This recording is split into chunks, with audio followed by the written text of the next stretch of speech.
Well, as this bitter cold settles in across Minnesota, we know doctors are warning about the dangers of frostbite. Our Barrett Leone joining us live in studio with what doctors at HCMC are seeing already and the warning signs, Barrett, that you should never ignore. Well, frostbite, it can really happen fast. When we're dealing with wind chills between 35 to 45 below, it can just take 5 minutes. Doctors say frostbite cases usually spike during the first deep freeze of the season, but this year they're seeing more patients with every cold snap. Doctors say your body is your best guide. You'll see changes in your skin. It often starts with pain, redness, or irritation. Fingers, toes, and ears, noses are most at risk. As it worsens, skin can often turn pale or numb, and in severe cases, blister. If left untreated, it can lead to permanent nerve damage and even amputation. It's always this time of year when temperatures dip below zero that emergency rooms start seeing frostbite cases. But doctors at HCMC say this winter has been especially busy, which is why they say prevention is key. The biggest thing is prevention. So just do not take this weather lightly. So, if you're visiting from out of town, whatever the reason you're outside, make sure that you've got proper protection, lots of layers, wool socks if you have it, gloves under mittens, whatever you can do to stay prepared for this weather is just critical. If you're going to be driving, make sure that your car is gassed up. Have a bag with supplies in it in your car. So, with thermal blankets. You can't take this lightly because it's potentially deadly and could cause long-term effects. So far this winter, HCMC has seen 25 frostbite cases.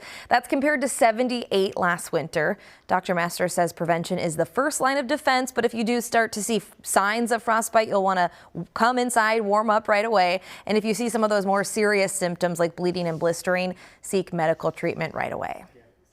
Important for people who might be out today protesting or marching. There's a planned march for this afternoon. But all right, Barrett, thank you. And we, of course, will have continuing coverage all weekend long of this extreme cold. You can find it on air and online. 6:04 is your time. To the latest on the federal crackdown. Hundreds of business owners are closed today to protest ICE. Vice President J.D. Vance visited Minneapolis and blamed Minnesota leaders for the chaos in the streets.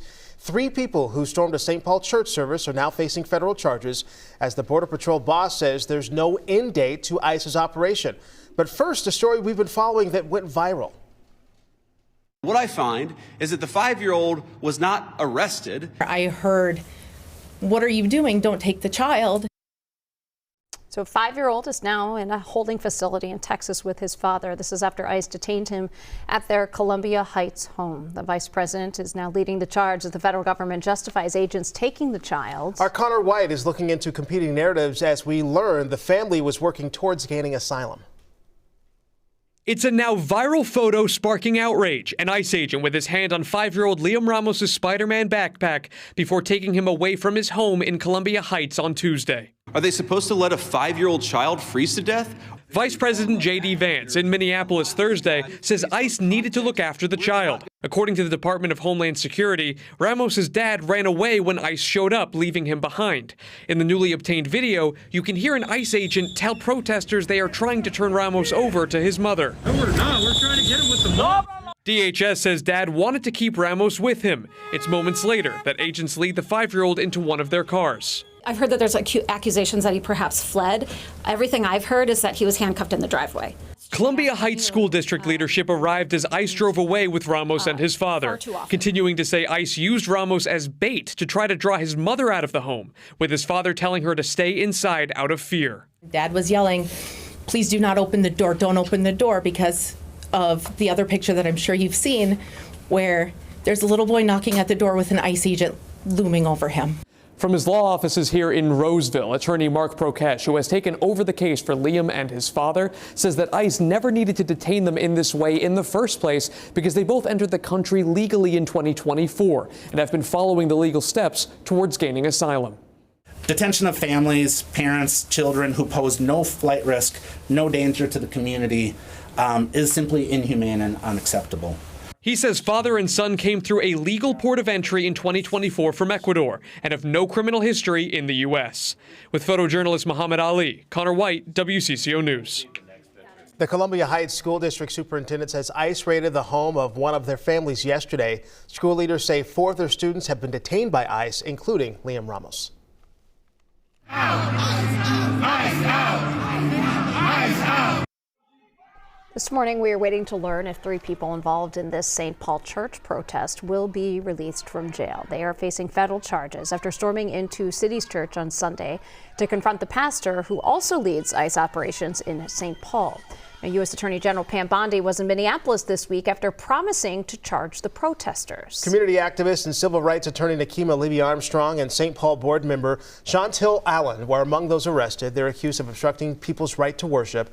WCCO obtained this arrest warrant, which shows that one charge was crossed out by a judge who added the words "no probable cause." Defense attorneys say the prosecution is not legitimate. This is the government taking away our right to free speech. Right. This is fascism right at work right now. The White House then posted what appears to be an altered image of Armstrong's arrest to make it look as if she's crying.